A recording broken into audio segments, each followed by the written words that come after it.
उमर अब्दुल्ला ने कुलगाम में पार्टी कारकुनों के साथ मीटिंग की सदारत की और मीटिंग में कई सीनियर लीडरान मौजूद रहे। मीटिंग के बाद उमर अब्दुल्ला ने मीडिया से खिताब करते हुए कहा कि हम सियासी दुश्मनी के आदी हैं, लेकिन जब हम देखते हैं अगर अंदर के लोग बिल्कुल मुखालिफ हैं तो उससे हमें एक सबक मिलता है।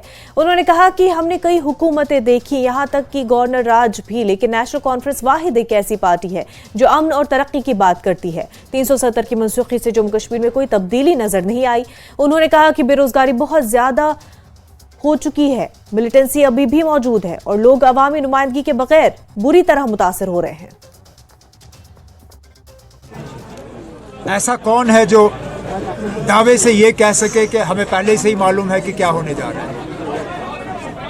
मेरे पास ऐसी कोई मशीनरी नहीं है, न मेरे पास ऐसा कोई तरीका है जिससे कि मैं आज ही पता लगा सकूं कि उन 5 ऑनरेबल जजेस के दिल में क्या है या उन्होंने जजमेंट में क्या लिखा है। मैं सिर्फ उम्मीद कर सकता हूं, मैं दुआ कर सकता हूं कि जो फैसला होगा वो हमारे हक में होगा, लेकिन मैं कोई दावा तो कर नहीं सकता हूं कि मुझे पहले ही मालूम है कि इसमें हमारी कामयाबी होगी। हम फैसले के इंतजार में हैं, फैसला आ जाने दीजिए। बीजेपी के राज्यसभा मेंबर गुलाम अली खटाना ने दफा 370 पर कहा कि जहां ये जम्मू कश्मीर में आम लोगों के फायदे के लिए वजूद में लाया गया था, तहां वहीं यहां की रीजनल सियासी पार्टियों ने इसके एवज में इसका नाजायज फायदा उठाया है। पुलवामा में एक तकरीब के बाद राज्यसभा मेंबर ने मीडिया के साथ बात करते हुए इन ख्यालात का इजहार किया। 370 जो था वो लोगों के हकूक के लिए लाया था कि उनको ज़मीन पे हक रहे, नौकरी पे हक रहे, ना कि लोगों का पैसा डाइवर्ट हो, ना कि कुछ फैमिलियां तरक्की करें, ना कि अमीर के बच्चे ही पढ़े, ना कि 5 लाख का टेंडर 2 करोड़ तक चला जाए। शरीयत भी इस्लाम में हमारी बहनों को, माओं को जो बाहर शादी कर लेती थी, उनको शरीयत भी उसको मालकाना हक देती है। हमने नहीं दिया था, मालूम नहीं वो जाने उनका सोच क्या था। लेकिन आज आपके बेहतरीन जो प्रोडक्ट हैं, जीआई टैग लग रहा है कैसर को, बाकी जो आपका हाथ का हुनर का जो आपका पश्मीना है, और देश के वज़ीर आज़म और देश के वज़ीर दाखिला आप जम्मू कश्मीर के लोगों की हर सेक्शन की, गरीब की, अमीर की, इंडस्ट्री वाले की, रोज़गार वाले की, टूरिस्ट सब की चिंता करते हैं।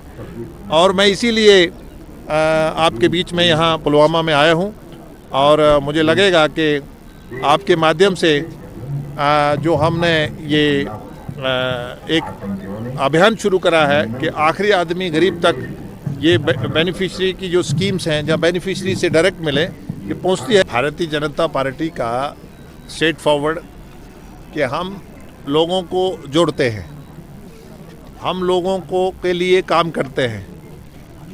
अब हम कुछ फैमिलीज़ को डेवलपमेंट के लिए जहाँ हम लोगों की लाशों में नहीं खेलते, हम Z+ जो है गरीब लोगों की लाशों पे नहीं, हम यहाँ अमन चाहते हैं, पीस चाहते हैं।